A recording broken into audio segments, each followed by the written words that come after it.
Hi, this is Chinmayi. This series is all about the yoga tradition. Whether you're just starting out on your yoga journey or whether you've been practicing yoga for a while, you will benefit from this series. Not just knowledge, but yogic wisdom that will help you get the most out of yoga. It will show you just how broad and deep the yoga tradition is and how it can not only stretch your muscles and calm your mind, but can actually change your life. Yoga is no secret nowadays. There are classes everywhere, every day, all over the world. 36 million people were practicing yoga in the US alone in 2016. It must be so much more now since the lockdown. But what is it? Why should you do it? And what type of yoga works best for you? After teaching yoga for almost 20 years, I've lost count of how many people have said, I've changed their lives. But it's not me, it's my interpretation of yoga, because I believe that as far as possible, I should stick to the teachings of the rishis, sages, and true yogis that have gone before me. What's more, I've studied, practiced, and experienced these changes for myself so many times. So let's find out a bit more. First of all, yoga comes from India, and the evidence of yoga has been found dating back 5,000 years. This makes it one of the oldest known conscious and deliberate practices for health known in the history of mankind. Practices are widespread now around the planet. In the last 50 years, yoga's exploded in many different forms. It's become more and more accessible to many different cultures, age groups, and for different situations. However, this has sometimes, I think, been at the cost of losing some of the diverse benefits that yoga can offer, which go way beyond the beautiful shapes that we make on a rubber mat.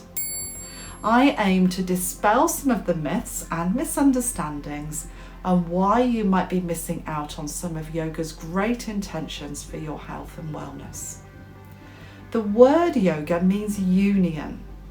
This can be a union in the sense of a connection with yourself, maybe a connection with others, or maybe even an archetype or a god or a spirit or even nature. Let's look at that a little bit more closely. What does a deeper connection to yourself actually mean? Most of us would agree that we want to stay healthy and ideally live well without suffering for a long time.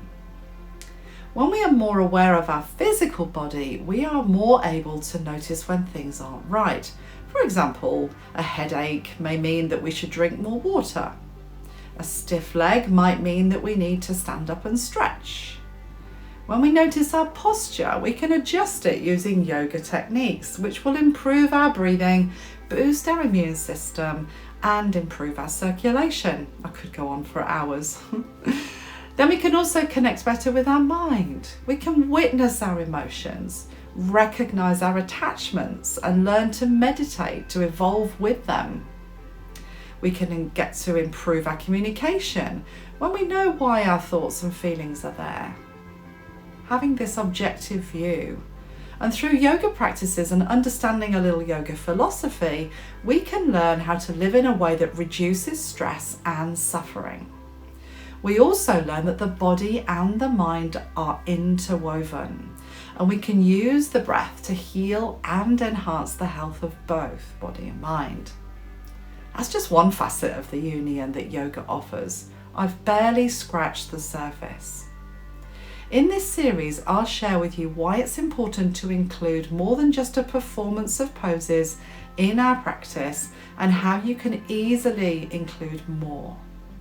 I should also point out that yoga is a state, not just a practice.